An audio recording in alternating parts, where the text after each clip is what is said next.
భద్రాచలం సీతారామచంద్రస్వామి దేవస్థానంలో నిర్వహిస్తున్న విధుల పట్ల నిర్లక్ష్యం చేసిన పలువురికి మెమోలు జారీ చేశారు ఆలయ ఈవో రమాదేవి.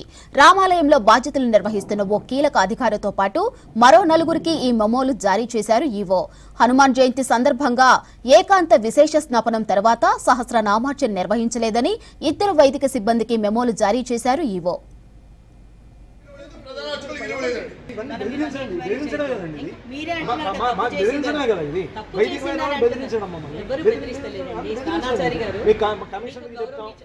ఆర్థిక సంవత్సరం ముగింపు లెక్కలను సకాలంలో పూర్తి చేయకపోవడం వంటి అంశాల ఆధారంగా కూడా మరో ఉద్యోగికి మెమోలు జారీ చేశారు.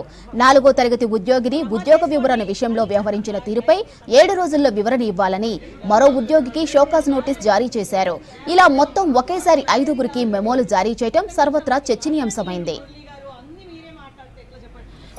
ప్రధాన అర్చక కుమార్తె వారి బ్యాగు పరిశీలించుట, వివరములు తెలియపరచుట గురించి పై విషయమై తమరికి తెలియచేయనది 8/3/2025 ఉదయం